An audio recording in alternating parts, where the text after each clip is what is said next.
Hello again and welcome to another edition of Suds and Country. Hi, I'm Herb Suds and welcome to the show, my friends. I'm very lucky to say I have Rounder recording artist Peter Rowan with me today. How are you today, Peter? I'm very well, man. Thanks. Glad to be here. Good to have you on the show. Let's talk about your latest project with Tony Rice. You Were There For Me. It's your first full album together with Tony. That's right, on Rounder Records. On Rounder Records, released in September. That's right. It came out in 2005. And we've been chasing it as far as we can. Yeah. Touring around with it, not promoting it? Yeah, all across the country. Mm-hmm. And that, how many, let's talk about the music on that album. Yeah. What can the people expect to hear on that album? Well, it's all Peter Rowan songs. Right. And some of it addresses the current political situation, and some is just some good picking songs. There's songs about wild horses, there's songs about Iraqi refugees, there's songs about immigrants from China coming into the U.S., and there's a couple of good love songs. I read an article where it said something about a common thread of weaving the common thread of your life through this album. Is that a true statement? Oh, yeah. Is it? It's Peter Rowan album. You just said that. Well, no, it's a collaboration with Tony Rice where my songs have found a voice for Tony's guitar playing. Wow.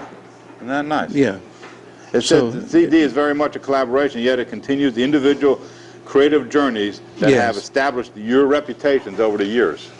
Correct? Well, that's a real compliment. I feel free to write songs, any kind of songs that have some meaning to people. Mm-hmm. And Tony Rice's musicality is such that it adds a whole dimension, a whole nice, real dimension to my music. Yeah. I've also read that this is the first time you have played in a band that included another guitar player, other than Jerry Garcia, who switched over to the banjo. That's right. In Old and in the Way, Jerry Garcia played the banjo, and I was the guitarist, and that was great times with Vassar Clemens, David Grisman. Mm-hmm. And Jerry Douglas, I worked with Jerry for years, and he played guitar as dobro, slide guitar. Sure. And my two brothers both played guitars, but this is the first time I've played bluegrass with a lead guitarist. Wow. And Tony Rice is the lead guitarist. He's the lead guitar in the whole country, pretty much. I think so. He's still groundbreaking. What I try and do in the songs is find a way that, hey, if that's for me, I'm not here. I try and write material for this group that really gives Tony a chance to show off what he can do.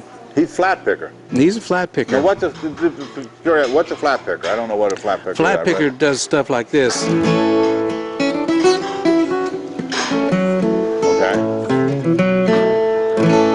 Well, now as opposed to what kind of a picker? Finger picker would be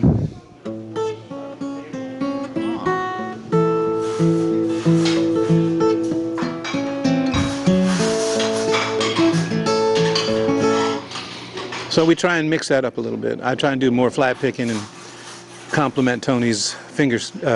I try and do more finger picking to complement Tony's flat picking style. But Tony can flat pick it, and I put the roll on the fingers to it. Yeah. Okay. You've known Tony for so many years. Probably met him, if I remember correctly, back in the '70s. What took you guys so long to get it together and put this album out? Oh, just best in the world, both of you guys. Well, you know, a meeting of great minds. It takes time for these wines to develop their full flavor. Okay. You know, it's funny. I was up in Alaska, and I was staying in a house, and the house was unfinished. And the girl who was taking care of the house was upset because the man who had built the house and given her the place to stay was lost at sea. He was a fisherman. He was a halibut fisherman. He was lost at sea. And I was her guest, and it just seemed that the emotion came to me. You were there for me, you know. She wouldn't leave. I said, "You've got to get out of this place. It's unfinished. The floor is unfinished." And in Alaska, you know, when the weather's at least warm in the summer, people do kind of camp out at different places. And So, but she felt loyal to him. She felt that she needed to stay in this house that he had half built, out of loyalty to him for giving her the place to stay.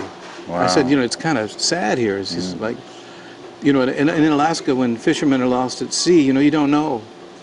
There's no proof, right. you know, unless a body is found. There's no proof of what's happened to the fishermen. So the situation was, it just moved me to write that song. Wow. Yeah. You were there for me. Yeah, without a doubt. So she's being there for him, even though he's gone, you know.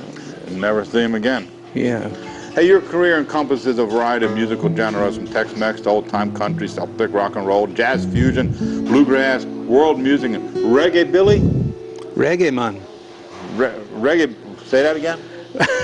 What was that? You know, I play bluegrass, so I'm kind of in the hillbilly realm, you know.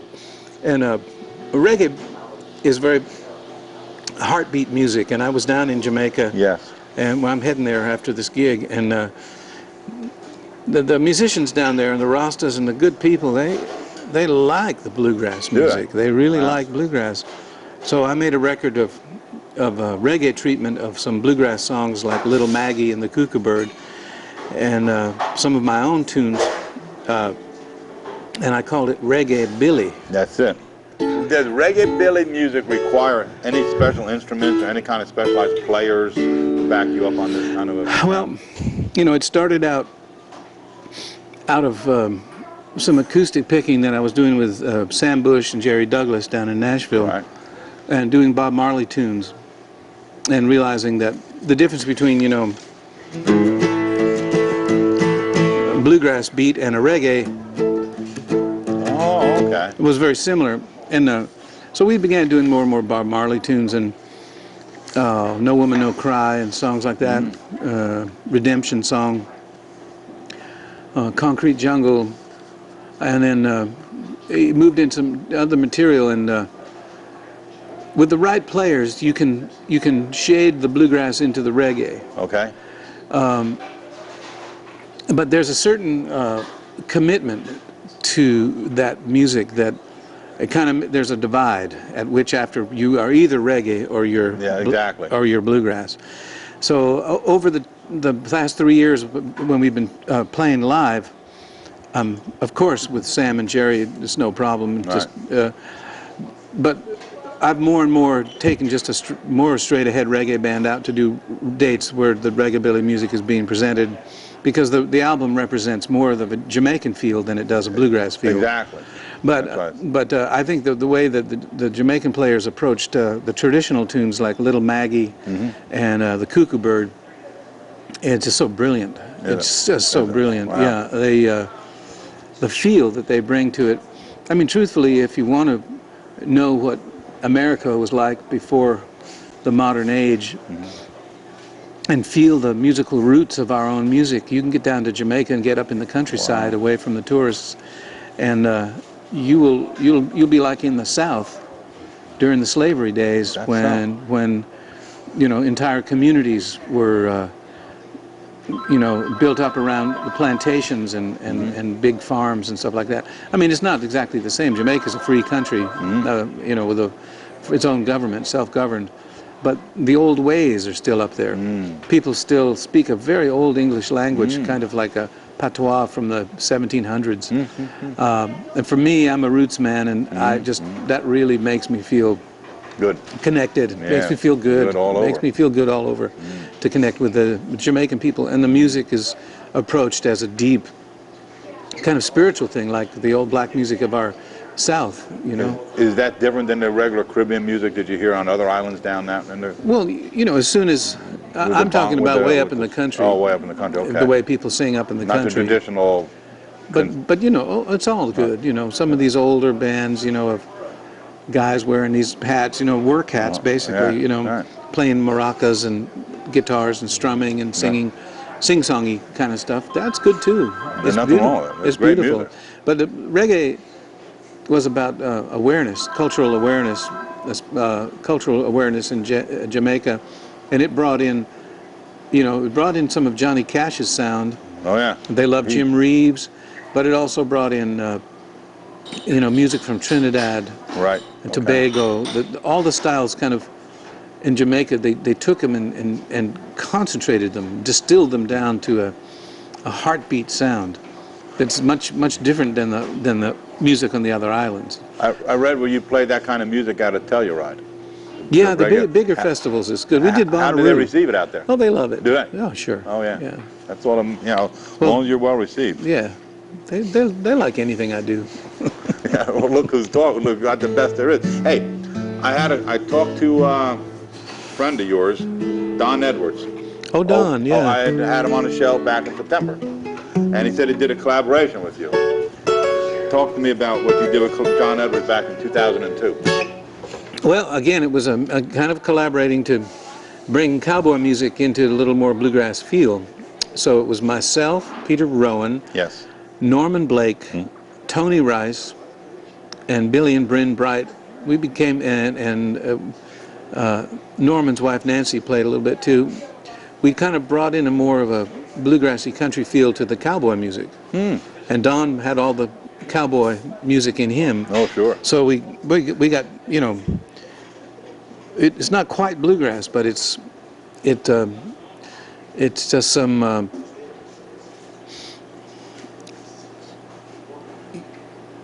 they come from the same background. They come from the same roots. I do a radio show at Rutgers, and years ago I played all this kind of you know, please give my best to the people at that station in Rutgers, because that is some of the best music that's played on that station. Their jazz programming over at Rutgers, folks. I'm telling you, tune in. It's really good. Yeah, I've been there 29 years. Really? Playing country. Well, man, I should come by over to your station. I'm yeah. there Saturday and Sundays only, 6 to 10 in the morning. Excellent. When you're around, absolutely come in. Man, We'll sit and talk. I've enjoyed it.